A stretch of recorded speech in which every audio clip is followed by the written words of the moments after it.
Sinabi nga ng teacher niya na maglalaro sila ngayon dahil birthday ng isa niyang kaklase at magtitreat ng pagkain kaya naman excited siyang pumasok. Ngayon, hindi pa nga natatapos ang activity nila is pumasok na ang mga lobo at pagkain kaya naman napatingin ang mga bata dito at nagsihanap-hanapan na nga ng kulay ng balon na gusto nilang kunin mamaya pagkatapos ng birthday. Bigla akong na-pressure dahil malapit na ang birthday ni Tupe.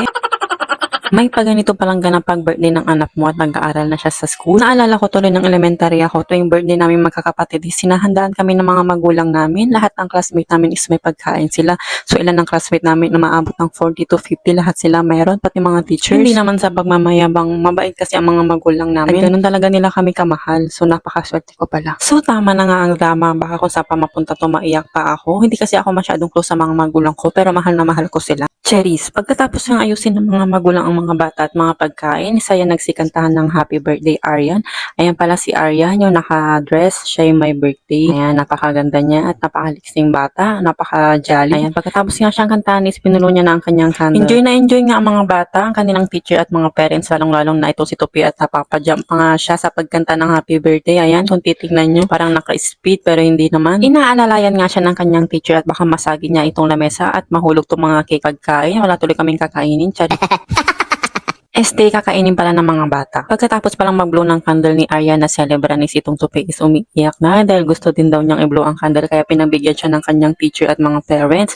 So mabuti naman is mababait sila. Ito kasi nasanay kasi pag may birthday sa bahay namin is nagbo-blow din siya ng candle. So akala niya is birthday niya lagi. Ayan, na-advance tuloy ang birthday niya. November pa ang birthday niya, nag-blow na siya, nalipas siya ng pagkain. Masarap naman yung spaghetti na tikman ko pero hindi talaga mahilig sa spaghetti ang batang to. Kaya inuna niyang kainin yung marshmallow ng hotdog at sa may bandang baba pa, baliktad ata kumain ng batang ito. So pagkatapos niyang kainin yung hotdog is ayan, pipicturan daw sila sa harap kasama ng birthday celebrant para naman merong members ng mga batang to na ang cute talaga. Medyo napapatagal nga ang pagpicture sa mga batang to dahil pag-aayos pa lang sa kanilang pwesto is sobrang gulo na. Yung iba is natatakpan sa likod, may matangkad, may maliit kaya hindi masyadong nakukuhanan ng maayos. At meron namang galaw ng galaw at merong aalis, merong babalik. Kaya ayan, sobrang kulit talaga ng mga batang to. Ang sarap talaga maging bata ulit. At pagkatapos nga nilang picturean sa kanilang kakulitan, ayan, binigyan na sila ng mga lobo na kanina pa nila hinihintay. Ayan, pinili niya yung sky blue, nag-iisang sky blue. Sabi niya, I want that daw. Kasi kakaiba yung kulay. Naamoy ko nga yung spaghetti at hindi ako nag-almusal. Kaya naman nagugutom ako ng very light. So, ganun mo naman pala. Meron naman palang pagkain para sa parents. So, maraming salamat po. Akala ko kasi pang bata lamang. Cherries, kakaiba pala yung pagkain for parents. Meron siyang Shanghai na extra. May pa-take out pa silang cake at candies para sa mga bata. Hindi ko na nga na-videoan dahil inayos namin yung mga lamesa na inassemble namin. So, pagdating nga namin is bumili ako sa tindahan ng aming ulamin na meatballs. Gagawin kong meatballs. Hindi ko na nga rin na-videohan. Ayan, yung sa tindahan, binigyan din pala ako ng pansit dahil may birthday din ata sa kanila. So, ang dami na naming na-receive.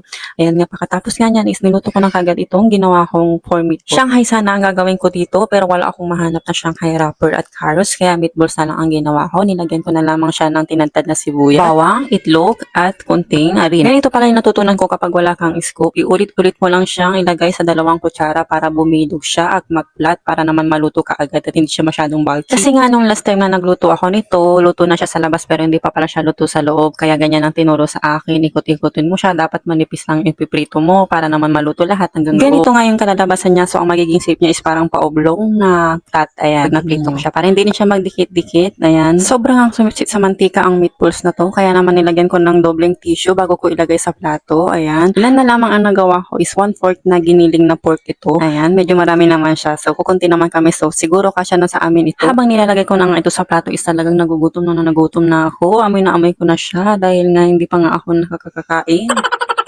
Gumawa na rin pala ako ng sawsawan niya. Yung ginawa kong binabad niya sili. Nagdagan ko na naman na tinadtad ng sibuyas para medyo masarap siya. Hindi ko nga namamalayan at hapon na pala nakatulog na sa Tupi sa sobrang pagod niya. Kaya nagtimpla na ako ng sarili kong kape dahil hindi ko nga na-enjoy ang kape sa umaga kaya hapon na lang ako nagkakape.